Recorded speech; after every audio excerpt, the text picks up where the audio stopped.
రాజకీయాల గురించి కంటే కూడా ఫస్ట్ నేను పవన్ కళ్యాణ్ గారిని ఇప్పుడు నా మీద జరిగిన ఈ దాడి గురించి ఒకటి ప్లస్ మా అసోసియేషన్ కి ఆయన సపోర్ట్ 100% కావాలి.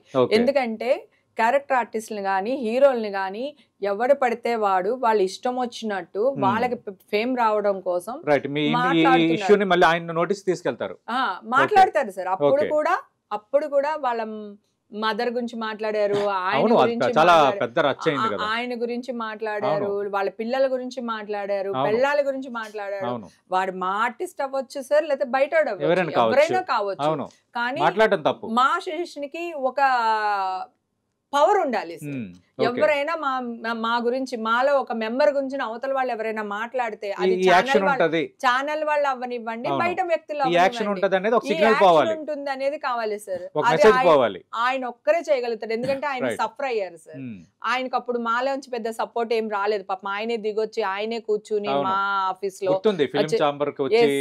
ఆయన చేశారు. నా పెయిన్ ఏంటో ఆయనకి తెలుసు సార్. సో మా అందరికి ఒక శక్తి ఉండాలి. రేపు పొద్దున ఎవరి మీద న్యూస్ వచ్చినప్పుడు కోర్టులోంచి వచ్చే వరకు మా ఆర్టిస్టుల పేరు ఎత్తితే మర్యాదగా ఉండదు అనే ఒక న్యూస్ వెళ్ళాలి సార్. అంటే దాసనారాయణ తర్వాత ఇండస్ట్రీ పవన్ కళ్యాణ్ చూస్తున్నారా? అవును సార్, నేను చూస్తున్నాను సార్. ఇండస్ట్రీ నేను అంటూ పవన్ కళ్యాణ్ గారి దగ్గరికి వెళ్తే డెఫినెట్ గా ఆయన మాట్లాడతారు. నేను మా అసోసియేషన్ బాగోగుల గురించి ఆయన దగ్గర డిస్కషన్ చేయాలి సార్. మాకు ఒక సపోర్ట్ కావాలి, ఫైనాన్షియల్ గా సపోర్ట్ కావాలి. మాకు ఏదన్నా అన్యాయం జరిగితే ఒక గొంతెత్తి మాట్లాడే ఒక టీం కావాలి. ఆ శక్తిని మాకి రావాలి అంటే పవన్ కళ్యాణ్ గారే హెల్ప్ చేయాలి సార్. నాకు ఇప్పుడు ఉన్న వ్యక్తి ఏకైక వ్యక్తి పవన్ కళ్యాణ్ గారు.